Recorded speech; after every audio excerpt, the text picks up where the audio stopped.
honestly مصطفى your mom talks way too much. بصراحة بقى يا مصطفى أمك رغاية. وبصراحة مصطفى أمك رغاية. بصراحة بقى مصطفى أمك رغاية. يعني انا هقول لك جمله بالانجلش قلتها بالظبط بالعربي زي ما اتقالت في الفيلم هتاخد بوينت. في النص كده ممكن نبقى نختار حد ياخد معانا الليفل فور فري، يعني ليفل في الانجلش فور فري. نبدا بسم الله. صورك مع البحر بس. هات لي معديل يا سيدي بالله عليك. يلا يا شباب. نبدا اول جمله. ده فيلم الرهينه. I made my mom sell her gold for this trip and now I gotta deal with this crap.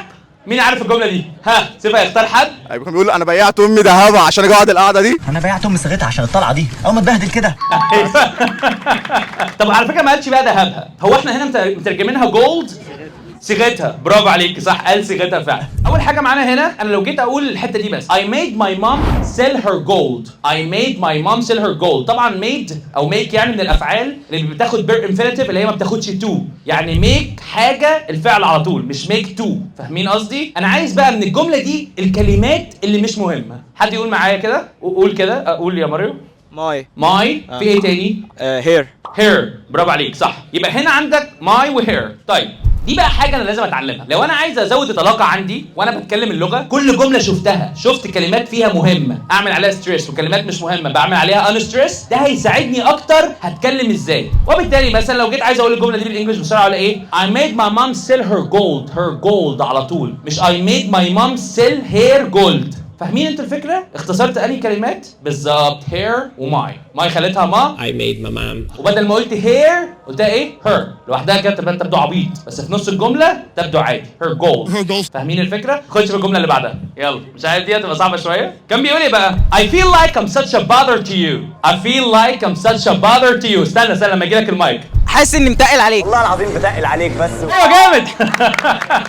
فاكرين اللقطه دي؟ كلمه bother قريبه من كلمه brother صح؟ بس bother معناها ايه؟ ازعاج او حمل على حد. I'm bother to you. طب انا هنا ليه قلت bother to you مش bother for you؟ ايه الفرق؟ for تحس ان هو علشانك. I feel like I'm such a bother for you كأن انا حمل عشانك اللي هو حاجه حلوه ليه يعني، بس لا to you ان انا بضايقك يعني. فاهم قصدي؟ alright. طيب لو جينا قلنا الكلمات اللي مش مهمه هنا ايه سريعا كده؟ such ماشي ممكن تبقى such عادي. ايه تاني؟ ممكن كلمه تبقاش مهمه. to you برافو عليك to you صح كده. وبالتالي to لو جيت كتبتها لوحدها على السبوره يا جماعه تي او. يلا يا جماعه ننطق حرف الجر ده هنقول ايه؟ to. لكن هل في الجمله وانا بتكلم بسرعه هقول to you؟ لا هقول ايه؟ to دي هحولها to you. فاهمين الفكره؟ اوكي. تالت جمله معانا good to see you. why would you come? good to see you. why would you come؟ جربي كده. حبيب قلبي ايه اللي جابك؟ الله يسلمك يا عمده. انت ايه اللي جابك؟ حبيب قلبي ايه اللي جابك؟ good to see you. why would you come؟ حلو قوي. هنا لو هناخد قاعده نطق سريعه كده يبقى احنا هنا كان بيقول ايه؟ why would you come؟ ما قالهاش كده ليه؟ why would you come؟ would you جي. فاهمين الفكره؟ نخش في اللي بعده. عندنا مثلا بقول and my mom doesn't pray for me too or what؟ and my mom doesn't pray for me or what؟ امي بتدعي لي ولا ليه وانا امي ما بتدعيليش؟ ايوه سقف هنا. يا عم وانا امي ما بتدعيليش ولا ايه؟ طيب ايه هنا الكلمات اللي مش مهمه؟ and my mom doesn't pray for me too or what؟ قلت ايه؟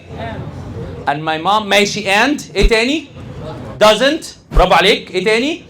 for صح؟ my برافو عليك. and my mom doesn't pray for me too or what؟ يبقى انا لما اجي اتك على الكلمات هتك على mom pray، ممكن اتك على to عشان ده هنا الافيه هنا مثلا، what برضو عشان ده الاستعجاب. لكن لما اجي اختصر الكلمات هختصر ايه؟ for مش هقولها for هقولها ازاي؟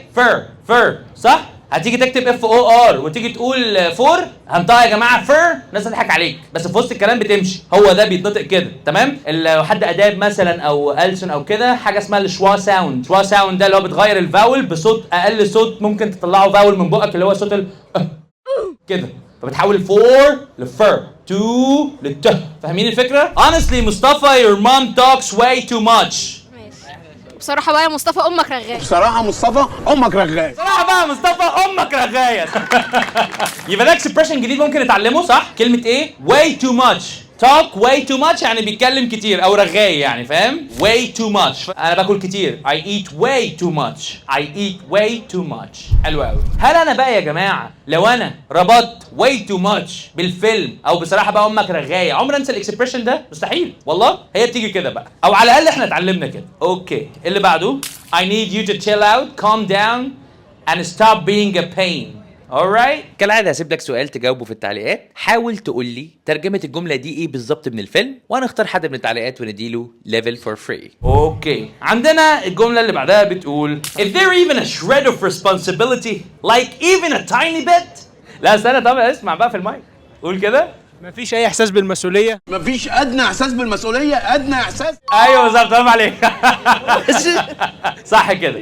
ادنى احساس يعني ايه؟ shred of responsibility. تمام، shred يعني حاجه بسيطه، responsibility يعني مسؤوليه. طيب انا عايز بقى حد يقول لي كده is there. حد عارف انت ايه الصعب في كلمه is there؟ الاس بعدها تي اتش، ده من اشهر الاسئله اللي بتجيلنا دايما على الصفحه. يعني ازاي انطق الاس لما بتيجي بعدها تي اتش؟ عشان دي غلطه مشهوره، كومن ميستيك. يا اما الناس تطلع لسانها على طول فتقول لك is there، ده واحد لسه بيتعلم انجلش جديد فبيحاول يطلع لسانه في تي اتش. يا اما يجي يقول لك ايه، لا انا هخليها كلها بالاس وهنسى ان في تي اتش، فاقول لك ايه is there any shred of responsibility، صح؟ طيب ايه بقى التكنيك مثلا اللي ممكن تعمل بيه الموضوع ده؟ تضحك على مخك ازاي؟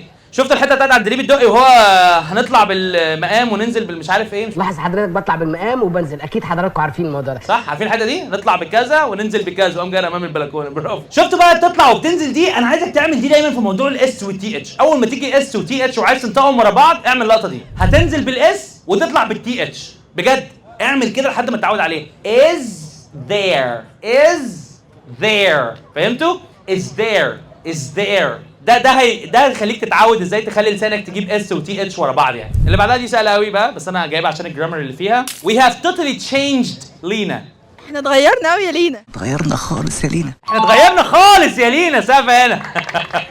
انا بقى بحب اسال السؤال ده. ليه بقى؟ احنا ليه قلنا have changed مش changed؟ ايه الفرق؟ ولما نقول هاف تشينج بعد كده احنا اتغيرنا قبل كده، لكن التاثير بدا يظهر دلوقتي. ده بتاعت have changed. اه. اتغيرنا قبل كده والتأثير بس التأثير بقى فضل يظهر دلوقتي. تشينجد يعني التاثير كان زمان حاجه خلصت والتاثير كان زمان كمان. ده اقرب حاجه فعلا. تخيلوا بقى معايا اهو الحدث اهو. انا النهارده صاحي الساعه 6 الصبح، الحدث اللي حصل انا اكلت الساعه 6 الصبح. لو انا قلت انا اكلت دي حاجه حصلت وخلاص، حصلت. ممكن ابقى شبعان، ممكن ابقى جعان، ممكن اي حاجه. لو انا قلت انا واكل ده معناه ان انا حالا شبعان. فهي برضه نفس الفكره، احنا اتغيرنا خالص يا لينا. لو جيت عبرت عنها we have totally changed ده معناه ان احنا اتغيرنا ولسه يعني احنا لسه تاثير التغيير ده علينا. فهمتوا الفكره؟ ده الفرق بين المضارع التام والماضي البسيط. اوكي، الجمله اللي بعدها when have we ever asked such questions؟ when have we ever asked such questions؟ في الاول بيقول له جرى يا مصطفى احنا من امتى بنسال الاسئله دي؟ احنا عمرنا سالنا الاسئله دي. سامع هنا؟ احنا عمرنا سالنا الاسئله دي. برافو عليك. طيب كلمه ask ممكن تبقى ask، بس ask British ask American. لما اجي اخليها في الماضي قول كده asked بالظبط. asked شلت الكي خالص، ما قلتش asked، قلت asked. تمام؟ طبعا هنا استخدمت have اللي هي المضارع التام. ليه؟ عشان ده ايه؟ عشان ever، صح؟ is عماد some kind of problem or what؟ is عماد some kind of problem or what؟ عايزين حد جديد بقى يا شباب. is عماد some kind of problem or what؟ is عماد some kind of problem or what؟ هو عماد ده حاجه وحشه. وعملت حاجه وحشه. وعملت حاجه جامد قوي. كان بيقول ايه بقى؟ dude it's obvious like so obvious. حد عارف يعني ايه كلمه obvious؟ واضح، صح؟ هو اكيد ما قالش واضح. هو قال ايه؟ يعني ترجمت الجمله على بعضها قالت ايه؟ dude it's obvious like so obvious. حدش هيجيبها؟ قول. اسمع في المايك.